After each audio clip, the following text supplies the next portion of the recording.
राज्यसभा में उत्तर प्रदेश की 10 सीटों के लिए हुए चुनाव में मंगलवार को सपा के 7 और सुबह सपा के 1 विधायक की क्रॉस वोटिंग के बीच भाजपा ने 8 और सपा ने 2 सीटें जीती। कांग्रेस के समर्थन के बावजूद समाजवादी पार्टी के तीसरे प्रत्याशी और पूर्व मुख्य सचिव आलोक रंजन चुनाव हार गए।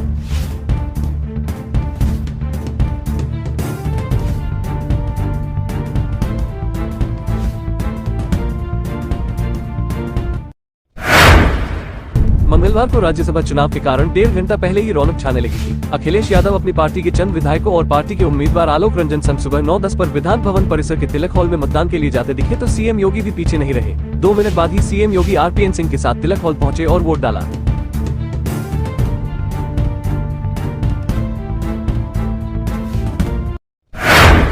जातीय समीकरणों का इशारा, अमेठी की राह पर रायबरेली, कांग्रेस की परेशानी के बीच बीजेपी की मजबूत होती कहानी, ब्राह्मण मतदाताओं का रुख अंचल के ब्राह्मण नेता मनोज पांडेय के साथ बदल सकता है। इस सीट पर सबसे अधिक 26% दलितों में अधिकांश भाजपा के लाभार्थी वोट बैंक का हिस्सा बन चुके हैं तो 18% ब्राह्मणों के साथ 11% क्षत्रिय भी नए समीकरण बनाएंगे।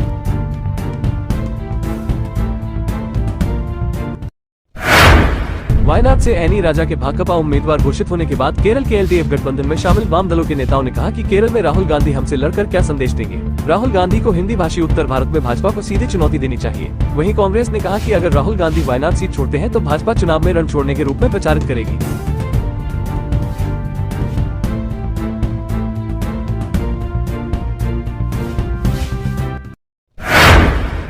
दादा की मौत की खबर सुनकर भी सपा का नहीं छोड़ा साथ, अखिलेश से गले लगकर रोए विधायक जियाउर रहमान। बता दें कि जियाउर रहमान सपा सांसद शफीक उर रहमान बक के पोते हैं। 27 फरवरी 2024 की सुबह संभल से सपा सांसद शफीक उर रहमान बक का इंतकाल हो गया था। क्योंकि इस चुनाव में एक विधायक का वोट कीमती था तो ऐसे में उन्होंने पार्टी का साथ देना जरूरी समझा।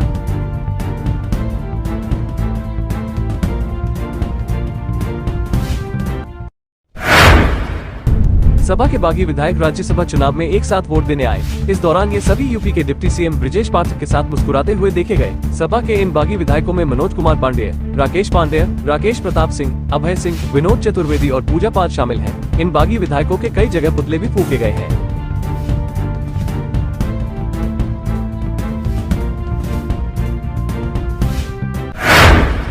कुछ दिनों तक ठीक रहने वाला मौसम एक बार फिर बिगड़ने जा रहा है। मौसम विभाग ने इसकी भविष्यवाणी कर दी है। मार्च की शुरुआत आंधी पानी और ओले के साथ हो सकती है। मौसम विभाग ने इसे लेकर चेतावनी भी जारी की है। 1 मार्च से 3 मार्च तक आंधी पानी और ओलावृष्टि के आसार बने रह सकते हैं।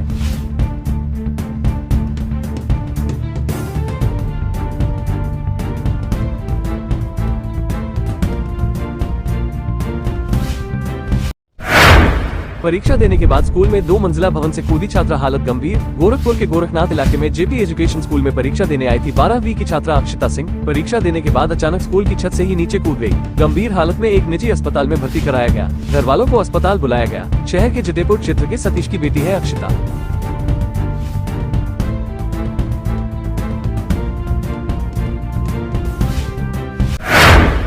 कानपुर में हत्या, लूट, धोखाधड़ी, चोरी, किशोरी को बहला फुसलाकर भगा ले जाने जैसे मामलों में लापरवाही बरतने वाले 2 इंस्पेक्टरों, 17 दरोगाओं समेत 141 पुलिसकर्मियों पर कार्रवाई की गई। जांच अधिकारियों की रिपोर्ट के बाद उच्च अधिकारियों ने बैड एंट्री और अर्थदंड से दंडित किया। अब इन्हें 3 से 5 साल तक न तो प्रमोशन मिलेगा और न ही इंक्रीमेंट।